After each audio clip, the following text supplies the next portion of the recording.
2주 전이었죠.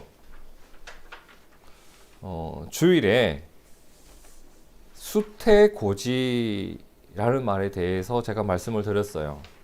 기억나시나요? 수태고지 무슨 내용이었죠? 천사 가브리엘이 하나님의 보내심을 받아 누구에게 갔죠? 처녀 마리아에게 가서 무엇을 알려주었나요? 너에게 아기가 생길 거다. 너의 뱃속에 아들이 생길 거다라는 것을 알려주었던 것. 그것을 어려운 말로 수태고지라고 했습니다. 그 내용이 누가복음 1장에 나오죠. 누가복음 1장에 나오는데 그중 30절과 31절을 한번 보세요. 천사가 이르되 마리아여 무서워하지 말라. 내가 하나님께 은혜를 입었느니라. 보라, 내가 잉태하여 아들을 낳으리니 그 이름을 예수라 하라. 자, 천사의 이 말에 마리아는 많이 놀라기도 하고 당황스럽기도 했을 것 같아요. 그죠? 자, 먼저 뭐가 놀랐을까? 내 앞에 천사가 나타난 것 자체가, 그죠? 이 깜짝 놀랄 일이에요. 천사가 갑자기 나타났으니까 얼마나 놀랬겠어요. 둘째로, 천사가 나에게 건네는 인사말이 심상찮지 않아요. 그죠? 네가 하나님께 은혜를 받았다. 이 말에 또 놀랐을 것이고. 그리고 셋째는, 아니, 처녀인 나에게, 그죠? 아들이 생긴다뇨. 그 말에 또 얼마나 많이 당황했을까. 그래서 마리아는 이렇게 대답을 했거든요. 누가복음 1장 34절에 보니까 마리아가 천사에게 말하되 나는 남자를 알지 못하니, 이 말은 나는 결혼도 안 했고 남자를 만나본 적도 없는데 어떻게 이 일이 있으리까? 어찌 이 일이 내게 있으리까? 이 보세요, 천사 양반. 택도 없는 일입니다. 사실 마리아의 말이 틀린 말이 아니에요. 결혼 안 했다고요. 남자도 없다고요. 어떻게 아기가 생겨요? 그렇잖아요. 그러니까 천사가 말한 내용은 일어날 가능성이 전혀 없는 일이었어요. 있을 수가 없는 일을 천사가 얘기해 준 거예요. 근데 천사가 마리아의 어찌 일이 내게 있으리까? 라는 마리아 말에 맞나? 니 아직 결혼 안 했었나? 아씨, 내 미안하다. 이렇게 말한 것이 아니라 천사가 뭐라고 했었죠? 35절에 천사가 대답하여 이르되 성령이 내게 임하시고 지극히 높으신 이의 능력이 너를 덮어서 그 일이 일어나는 것이다. 그 일은 성령이 하실 일이다. 그 일은 하나님의 능력으로 될 일이다. 여러분, 그래요. 성령께서 하실 수 있는 일이고 하나님의 능력이 이루실 수 있는 일입니다. 그죠? 하지만 그럼에도 불구하고 그 일이 가능하다고 할지라도 그 일이 결코 마음 편한 일이 아니라는 거예요. 아니, 기적은 얼마든지 일어날 수 있어요. 그런데 나에게 유익만 있는 기적도 있거든요. 갑자기 로또 번호 게시를 받는다든가 뭐 대박 터진다든가 하는 기적도 얼마든지 있잖아요. 그물을 던졌는데 물고기가 그물이 찢어질 정도로 잡혀 올라오는 거, 이런 거 있잖아요. 그런 기적도 있는데 지금 마리아가 겪는 이 기적 말이에요. 하나님의 무한한 능력으로, 하나님의 능력 있는 말씀으로 내가 받은 기적이 뭐예요? 아기가 생긴다는 거예요. 이게 마음 편한 일만은 아니라는 거예요. 자, 나는 이게 하나님의 뜻인 줄 알고 그 말씀에 순종했다고 칩시다. 그러면 이 사건을 모르는 다른 사람들이 나를 보면 나를 어떻게 생각할까요? 내가 다른 사람에게 이 일을 어떻게 설명해야 되고, 우리 엄마 아빠한테 어떻게 설명을 해야 되고, 또 그 설명을 한다고 나를 믿어줄까? 아니 오해받을 만한 일이 너무 많아요. 그리고 최악의 경우 어떻게 돼요? 내가 가늠한 여인으로 결혼하기 전에 나쁜 짓을 한 여인으로 취급돼서 어떻게 돼요? 돌에 맞아 죽는 게 이 나라의 법이었어요. 그러니까 마리아가 사실 마음이 어려운 게 당연한 것 같아요. 제가 만일 마리아였다면 하나님이 모세에게 뭘 줬죠? 10계명이 있는 돌판을 줬잖아요. 그러니까 저는 하나님 그 말 좋아 오케이 받고 이 돌판에다가 성령 잉태 증명서 하나 새겨달라고. 마리아는 성령으로 잉태되었음, 그 모세에게 돌판 줬던 것처럼 이 성령 잉태 증명서라도 하나 있어야 최악의 경우는 내가 모면할 수 있잖아요. 사람들한테 돌 맞아 죽기 전에 성령 잉태 증명서가 여기 있다 이렇게. 그죠? 근데 마리아 그러지 않아요. 고민도 없이, 이런저런 계산도 없이 아멘해요. 순종을 해요. 어떻게 이렇게 고민도 없고 계산도 없을 수 있을까? 굉장히 부러운 모습이거든요, 사실. 하나님의 뜻 앞에 고민도 없고 계산도 없는 우리가 되길 바랍니다. 근데 마리아는 어떻게 일이 가능했을까? 누가복음 1장 38절에 마리아가 이르되 저는 주의 여종입니다. 이게 그의 정체성이었어요. 나는 주님의 말씀을 판단하는 자입니다 라고 했을 때는 이걸 계산하고 고민했을 거예요. 근데 저는 주님의 여종입니다. 그러니 주의 말씀을 고민하는 자가 아니고 따르는 자입니다 이 말이에요. 그죠? 저는 여종이오니 말씀대로 내게 이루어지이다. 여러분, 나는 주의 여종입니다 이 말 속에 어떤 믿음이 녹아 있나요? 내가 다른 사람 앞에서는 그러지 않지만 적어도 주님 앞에서는, 하나님 앞에서는 뭐다? 종이다라고 하는 겸손이 녹아 있어요. 그죠? 하나님 앞에서 나는 누구인가요, 여러분? 여러분, 하나님 앞에서 나는 누구예요? 여종입니까? 아니면 주인입니까? 성경을 읽으면서 판단하는 자는 성경의 주인이잖아요. 여러분은 이 성경책 누구 거야? 제 거죠. 성경책의 주인은 될 수는 있지만 이 성경을 대할 때 내가 주인 행세를 하면 안 돼요. 그죠? 마리아는 그랬어요. 저는 주님의 말씀 앞에서는 종입니다. 이 겸손. 그리고 어떤 믿음이 있었는가? 자, 하나님이 명하신 일을 따를 때에는 그 일에 대해서 하나님이 책임지신다라고 하는 믿음. 그죠? 하나님이 명하실 때 그 후에 일어날 일을 하나님이 생각지 않고 주시지 않는다라는 것을 믿으시길 바라요. 그죠? 하나님이 명하실 일에 대해서는 그 후에 일어날 일도 하나님이 이끌어 주실 거예요. 그것이 마리아의 겸손과 마리아의 믿음이었단 말이에요. 이러한 것이 있다 보니까 나에게 아들이 생긴다라고 하는 그 말에도 말씀대로 내게 이루어지이다라고 하는 반응이 나올 수 있었던 겁니다.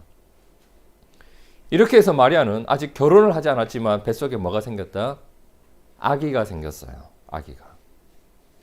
자, 그런데 이제 오늘 본문 마태복음 1장 18절을 가만히 한번 보세요. 예수 그리스도의 나심은 이러하니라. 그의 어머니 마리아가 어떤 상태였어요? 요셉과 약혼하고, 보세요. 요셉과 약혼하고 동거하기 전에라는 말이 나옵니다. 이 말을 여러분 이해하셔야 돼요. 약혼하고 동거하기 전에, 이게 무슨 말이냐? 제가 지난번에도 한번 설명을 드렸는데 유대인들의 약혼은 우리나라의 약혼과 완전히 다른 거예요. 사실 다른 거라고 아예 그냥 생각하고 계셔도 괜찮아요. 유대인들의 약혼의 과정은 이래요. 자, 내가 결혼하고 싶은 여자가 생겼어요. 그죠? 그때부터 이미 신랑 신부라고 불러요. 신랑이 신부의 아버지를 찾아가요. 결혼하고 싶으면. 그죠? 찾아가요. 그리고 신부의 아버지가 그래, 내가 그 결혼 허락한다. 이렇게 하면 신랑이 모하르라고 하는 돈을 지불해요. 그 모하르가 뭐냐? 자, 신부가 집에 있을 때, 결혼하기 전에 아버지와 함께 살면서 일도 하고, 그죠? 그 가정에 도움이 되잖아요. 적어도 한 번씩 설거지라도 할 것이고, 아버지가 나하고 같이 밭 매러 가자 하면 밭도 매러 갈 것이고, 그죠? 근데 신부가 시집을 가면 어떻게 돼요? 더 이상 가업에 도움이 안 된다고요. 도움을 줄 수가 없는 상황이 되잖아요. 그것에 대한 일종의 보상을 주는 거예요. 그게 모하르라고 해요. 그래서 이제 결혼을 허락받게 되면 그 모하르를 지불하게 돼요. 그리고 신랑은 당장 아내를 데리고 오는 것이 아니라 자신의 집으로 돌아가서 앞으로 신부와 함께 살아갈 집을 마련하게 돼요. 보통 그 기간이 1년 정도 걸렸다고 해요. 하지만 이때부터 법적으로는 결혼 상태가 돼요. 이해되시나요? 자, 그럼 요셉과 마리아는 이러한 약혼을 한 거예요. 결혼을 허락받고 이제 요셉은 마리아와 함께 살아갈 집을 준비하면서 함께 살아갈 날을 꿈꾸면서 살아가고 그 날을 준비하고 기다리고 있었단 말이에요. 약혼하고 동거하기 전에라는 말은 그 과정 중에 있었다라는 말이에요. 그런데 바로 그 시기에 마리아가 수태고지를 받은 거죠. 그리고 요셉과 무엇 없이 상의 한마디 없이 상의 한 번 하지 않고 천사의 말에 저는 주의 여정요원이 해버린 거예요. 요셉을 데리고 와가지고 이래도 괜찮겠어? 한번 물어봐도 되냐? 이렇게 해본 적도 한데 그러지 않아요. 요셉과 한마디 상의 없이 그냥 저는 주의 여정요원이 해버렸잖아요. 그리고 마태복음 1장 18절에 사건이 있었던 거예요. 자, 요셉과 약혼하고 동거하기 전에 무엇이 나타났다? 성령으로 잉태된 것이 나타났다라고 합니다. 자, 마리아에게 어떤 현상이 일어났다는 거예요. 증상이 일어났다는 거예요. 성령으로 잉태된 것이 나타났다. 이게 무슨 말일까요? 배가 점점 아기가 생겼으니까 불러오는 거예요. 저 많이 먹어서 된 거 아니다 이거. 똥배 아니다. 분명히 아기다 저거는 라고 보일 정도로 나타나기 시작한 거예요. 가끔 밥 먹다가 이러기도 하고 입덧도 하고 막 피곤해 갑자기 막 쓰러지기도 하고 이건 이상하다. 배도 부르고 입덧도 하고 쉽게 피곤해하고 누가 봐도 틀림없이 임신한 거예요. 자, 그렇다면 요셉은 마리아의 배를 보고 무슨 생각이 들었을까라는 부분이에요. 저 뭐야 저거? 저 어이가 없네. 무슨 일이 있었던 거야 저거. 다른 남자가 생겼나 그새? 참 기가 막히네 라고 할 수 있잖아요. 여러분 그렇지 않나요? 지금 이 상황에서 요셉의 입장에서는 마리아의 배를 보고 상상을 할 수 있는 가능성이 그리 많지 않아요. 요셉이 무슨 상상을 할 수 있겠어요 지금 이 순간. 성령으로 잉태됐나? 이런 걸 상상할 수 있냐고요 여러분. 아니요. 이건 마리아가 간음했을 가능성밖에 상상할 수 없어요. 얼마나 힘들었을까. 요셉을 한번 생각해 보세요. 얼마나 힘들었겠을까. 그 속이 얼마나 시끄럽고 복잡했겠어요 여러분. 요셉 정말 힘들었을 거예요. 그런데 마리아에게 어떻게 된 일인지 묻지도 않아요. 너무 힘든 거예요. 요셉이 어떻게 했는지 19절을 보세요. 그의 남편 요셉은 의로운 사람이라 그를 드러내지 않고 가만히 끊고자 하였다라고 합니다. 자, 드러내지 않는다. 이게 또 무슨 말이냐? 요셉과 마리아는 지금 무슨 상태? 약혼 상태. 법적으로 신랑 신부예요. 그죠? 그럼 이것을 끊기 위해서는 어떻게 해야 되냐면 이혼을 해야 돼요. 이혼. 근데 이혼을 하기 위해서는 정당한 사유가 있어야 됩니다. 그죠? 그러면 정당한 사유를 가지고 이제 이것을 판결해 달라고 붙여야 되겠죠. 재판을 해야 되겠죠. 그러기 위해서는 마리아의 임신 사실을 공개를 해야 됩니다. 결혼하기 전에 저 여자 간음했다. 공개를 해야 돼요. 그렇게 공개를 하고 나면 신부의 집에 줬던 모화르를 돌려받아요. 내 돈을 받아내요. 자, 그렇게 해서 모든 것이 정리가 돼요. 그럼 마리아는 어떻게 될까? 간음한 여인으로 낙인 찍히고 돌에 맞아 죽게 돼요. 근데 요셉이 마리아의 관계를 이렇게 정리하려고 하지 않았던 거예요. 어떻게 했죠? 드러내지 아니하고 비밀리에 아주 조용히 아무 일도 없었던 것처럼. 이 말은 무슨 말일까요? 그냥 결혼을 포기하고 내 삶의 모든 것을 포기하고 이런 부분들이 생겨난다는 거예요. 그렇게 조용히 관계를 정리하고자 했던 거예요. 그런데 이렇게 하려고 했던 요셉이 어떤 사람이다라고 성경에 나오나요? 의로운 사람이다라고 합니다. 의로운 사람. 그렇다면 여기서 우리가 질문이 하나 나옵니다. 지금 마리아의 임신을 드러내지 않고 조용히 처리하는 것이 의로운 행동인가? 여러분 어떻게 생각하세요? 이게 의로운 행동이에요? 요셉이 의로운 행동을 했나요? 이것이 정의인가? 여러분, 정의를 실현하기 위해서는 어떻게 해야 돼요?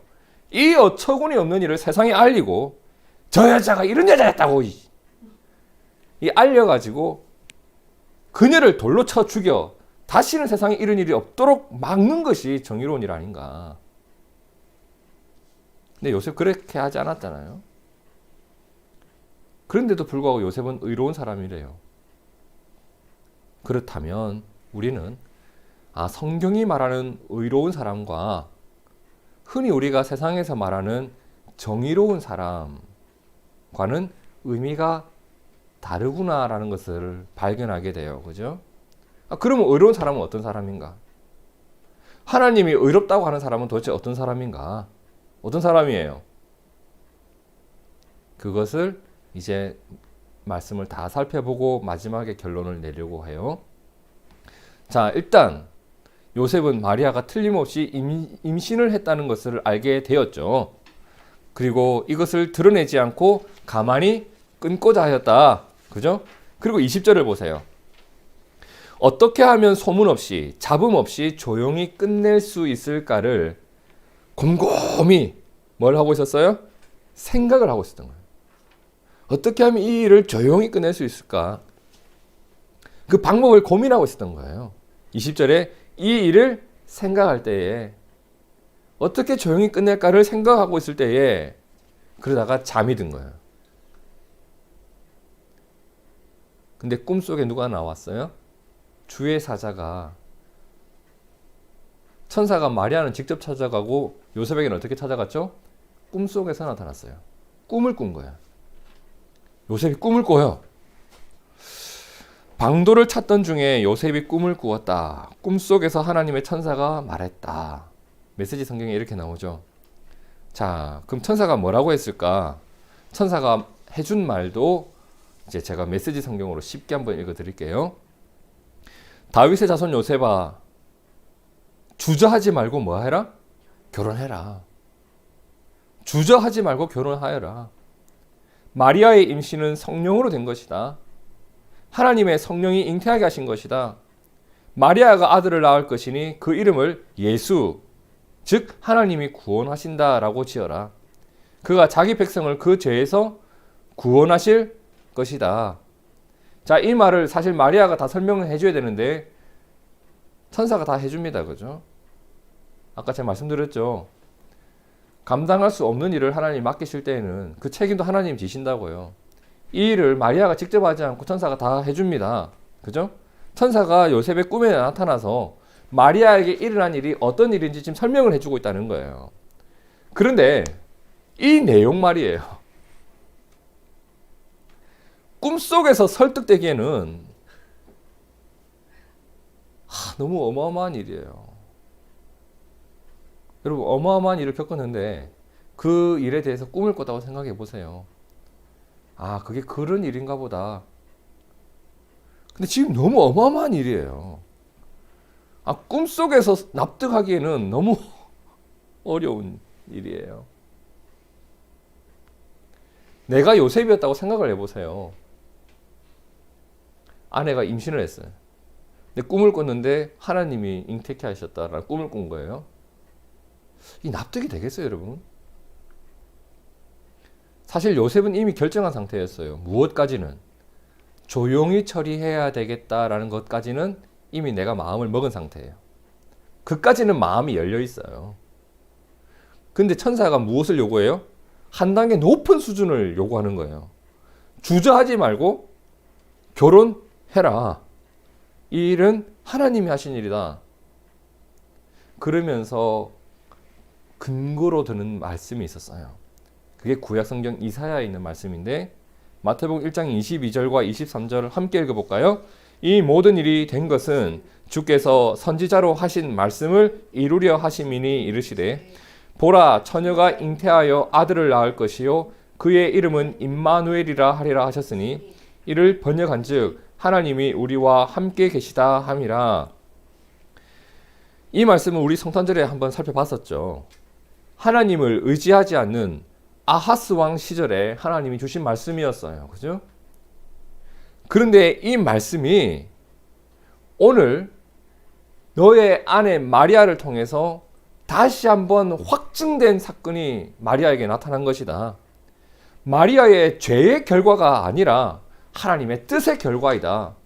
하나님이 이미 예언하지 않으셨냐? 말씀을 주시지 않았냐? 그 말씀이 이루어진 사건이 너에게 일어난 것이다 라고 한 거예요. 여러분, 이 부분이 중요하죠.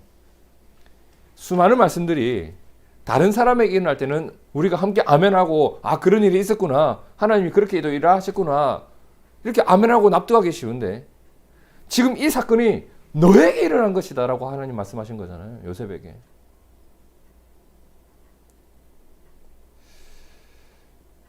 요셉은 이제 나에게 일어난 이 사건이 어떻게 반응해야 될지, 이 사건에 어떻게 반응해야 될지 이제 요셉의 반응이 남아있겠죠. 요셉은 꿈을 꿨어요. 그리고 어떻게 했을까? 24절 함께 읽어볼까요? 요셉이 잠에서 깨어 일어나 주의 사자의 분부대로 행하여 그 아내를 데려왔다고 해요. 그죠?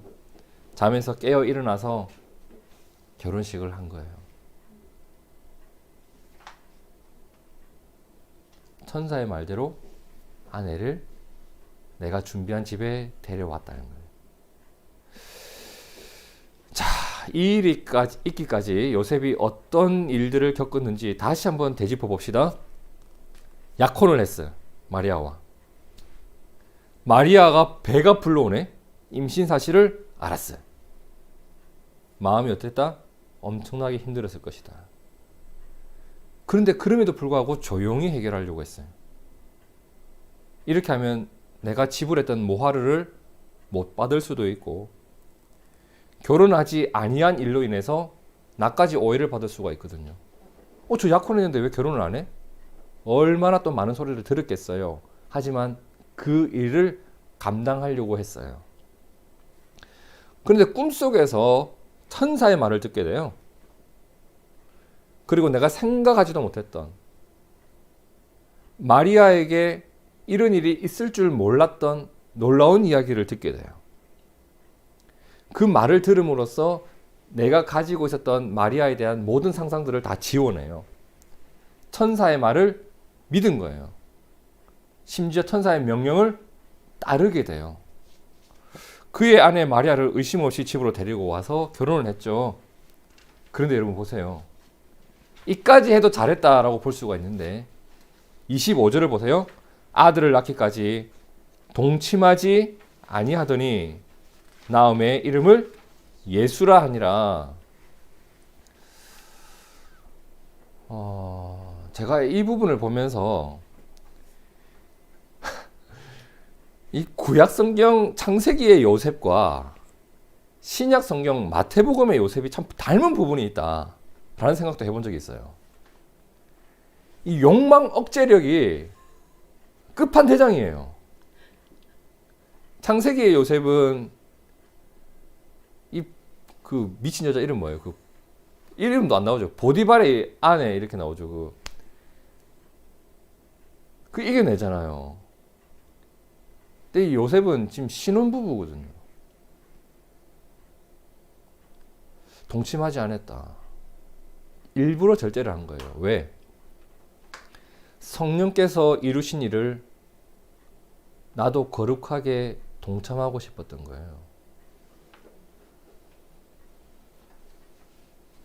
하나님이 행하신 일에 나도 거룩하게 동참하고 싶었던 거예요. 혹 이런 사람도 있지 않을까요? 마리아가 애를 낳았다. 요셉과 결혼해서 애를 낳았나 보다. 라고 얼마든지 할 수 있잖아요. 근데 요셉이 그 일에 조금 더 보태지 않아요. 그 가능성 자체가 없어요. 확실하게 내가 한 일이 아니라는 것을 지켜내요. 그리고 뱃속에 지금 성령께서 잉태한 것이 있죠. 그 일에 나의 뭐라고 설명해야 되겠죠? 애들이 있어가지고 나의 몸속에 씨를 뿌리고 싶지 않아요. 거룩하게 지켜낸 거예요.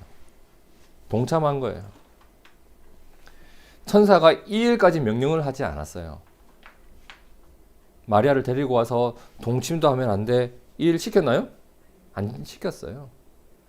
이것은 누가 결정한 거예요? 요셉 스스로 내린 결정이었습니다. 하나를 더한 거예요. 천사가 명한 일에, 하나님이 명하신 일에 나의 믿음과 나의 순종으로 하나를 더한 거예요. 여러분, 자녀들에게 뭔가 일을 시켰는데 미안한데 이것 좀 해주지 않겠니? 라고 했는데 그것에다가 하나를 더 하면 얼마나 이뻐요. 오늘은 수학 문제집만 좀 풀어라고 했는데 국어, 영어 뭐 싹 다 해버리고 그냥 집 청소까지 해놓고 밥까지 다 차려놓으면 얼마나 이뻐요. 그런 애들이 있는지 모르겠지만 근데 요셉이 하나를 더한 거예요. 그렇다면 이제 오늘 말씀 마태복음 1장 19절의 말씀을 우리가 정리를 할 수 있을 것 같아요. 자, 마태복음 1장 19절 앞부분만 우리 함께 다시 한번 읽어볼게요. 시작. 그의 남편 요셉은 의로운 사람이라. 자, 이 요셉을 의로운 사람이라고 했습니다. 정리를 합시다. 요셉이 어떤 사람이었어요? 그가 어떤 의로운 사람이었죠? 자신에 의해 불타는 사람이 아니라 하나님의 뜻에 불타는 사람이었습니다. 하나님의 뜻을 생각할 줄 아는 신앙적인 생각에 여유가 있었다는 거예요. 우리가 여유가 없으면 남의 입장을 돌아볼 겨를이 없잖아요. 근데 하나님에 대해서 항상 하나님의 자리를 준비하고 있었던 생각에 여유가 있는 자, 하나님의 뜻에 불탄 사람 요셉이었습니다. 옳고 그름을 나의 기준으로 판단을 한다면, 그 판단대로 내가 모든 것을 처리한다면 마리아를 고발했겠죠. 마리아를 데려왔겠어요? 그런데 옳고 그름을 내가 세워놓았던 기준이 아니라 하나님의 판단에 내 의지를 내어 맡겨버린 거예요. 그냥. 내 기준에 의한 내 판단보다도 하나님의 기준으로 내리신 하나님의 판단에 내 모든 걸 걸어버리는 거예요. 하나님의 음성을 듣는 자예요. 하나님이 그렇게 판단하셨다면 제가 따르겠습니다. 그죠? 요셉이 그랬단 말이에요. 그리고 하나님의 뜻을 따르되 어떻게 따랐어요? 플러스 알파가 있었던 거예요. 억지로가 아니라 진심으로 따랐다는 겁니다. 시킨 것만 딱 하는 거 보면 정말 그렇잖아요. 억지로 하는 게 보이잖아요. 근데 그러지 않았다는 거예요. 내가 억지로 순종한 것이 아니라 제가 믿음으로 순종한 것이고 진심으로 따른 것입니다. 즐거이 따른 것입니다. 주의 말씀을 따르는 것이 저에겐 복이고 저의 삶 속에 행복을 주는 길임을 저는 믿습니다. 이것이 요셉의 믿음이었던 거예요. 그럼 이 모든 것을 한마디로 하면 간단하게 뭐라고 할 수 있겠어요? 하나님이 기뻐하신 일을 고민하고 선택하는 사람. 하나님이 기뻐하시는 일을 고민하고 선택하는 사람. 그 사람이 어떤 사람이다? 의로운 사람이다. 의로운 사람이다. 오늘 말씀을 정리를 한번 해보죠. 우리는 누가복음 1장에서 수태고지를 받는 마리아의 모습을 살펴봤어요. 그죠? 누가복음 1장에는 마리아가 수태고지를 받아요. 마태복음 1장에서는 현몽 가운데 요셉이 꿈을 꾸는 가운데 하나님의 말씀을 받게 돼요. 그죠?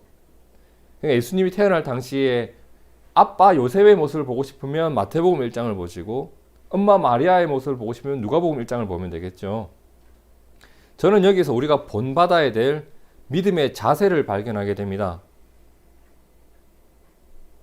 먼저 마리아, 차마 받아들이기 힘든 일이라고 할지라도 하나님께서 제게 맡기신 일이라면 저는 주의 종이오니 여종이오니 겸손히 따르겠습니다 라고 했던 것이 엄마 마리아였죠.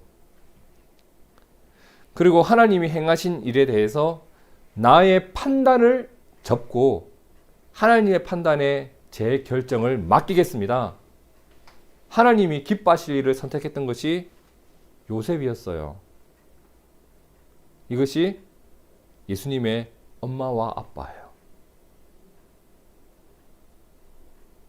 엄마는 겸손히 순종했고 아빠는 하나님의 의를 선택했습니다.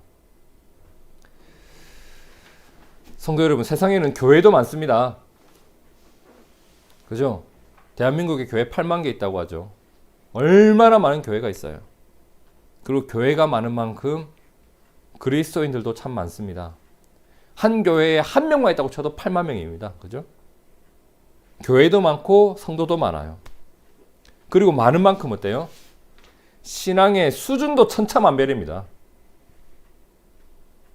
성경 속에서도 수많은 사람들이 나오지만 그들의 신앙 수준이 다 어떻다? 천차만별이에요. 성경이 다 쓰여지고 난 이후에 교회가 세워졌던 이후에 초대교회 이후에 세워진 교회의 역사를 봐도 신앙 수준은 천차만별이에요.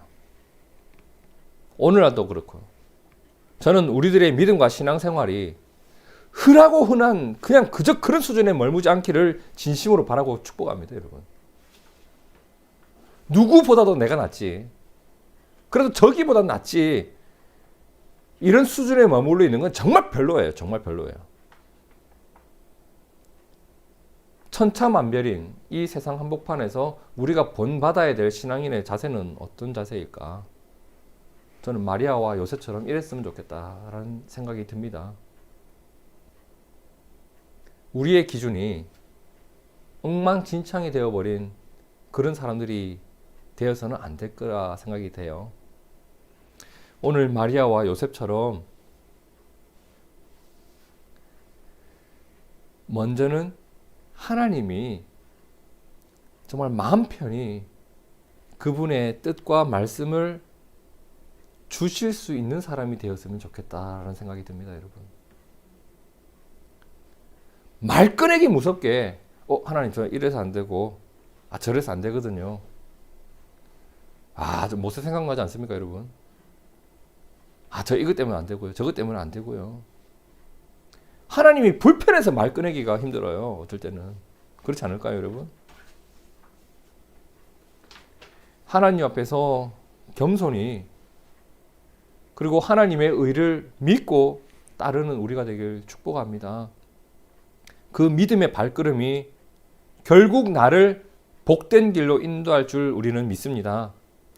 하나님이 마음 편히 말씀 전해 주실 수 있고 말씀을 들려주실 수 있고 그 말씀을 이루고자 할 때 나를 쓰실 수 있는 그러한 우리가 되었으면 좋겠습니다. 그러한 사람이 시편 1편 1절에 나오는 사람 아닐까요? 복 있는 사람은 악인들의 꾀를 따르지 않습니다. 죄인들의 길에 서지 않습니다. 오만한 자들의 자리에 앉지 아니합니다. 한마디로 뭐예요? 살던 대로 살지 않는단 말이에요. 우리 이렇게 살아왔잖아요. 근데 복 있는 사람은 살던 대로 살지 않고 2절에 뭐라고 해요? 오직 여호와의 율법을 즐거워하여 그의 율법을 주야로 묵상하고 그 길 안에서 살아가는 사람입니다. 그러한 사람이 마리아와 요셉 아니었을까? 오늘 우리도 그 자리에 있기를 축복합니다. 그리고 오늘 본문의 주제였죠. 의로운 사람 요셉. 의로운 사람 요셉. 하나님이 기뻐하실 일을 고민할 줄 알고 하나님이 기뻐하실 일을 선택할 줄 아는 그런 사람이 되길 축복합니다. 그 자리를 하나님이 채우십니다. 그 자리가 하나님의 채우심을 경험하는 자리가 분명히 될 거예요, 여러분. 그리고 내가 하나님의 은혜 속에서 살아가고 있음을 경험하는 자리가 되리라 믿습니다. 의에 줄이고 목마른 자는 복이 있다고 했습니다. 그들이 배부를 것이며 이러한 배부름과 하나님이 나를 자라게 하시는 은혜 속에서 우리가 살아가기를 진심으로 축복합니다. 함께 기도하겠습니다.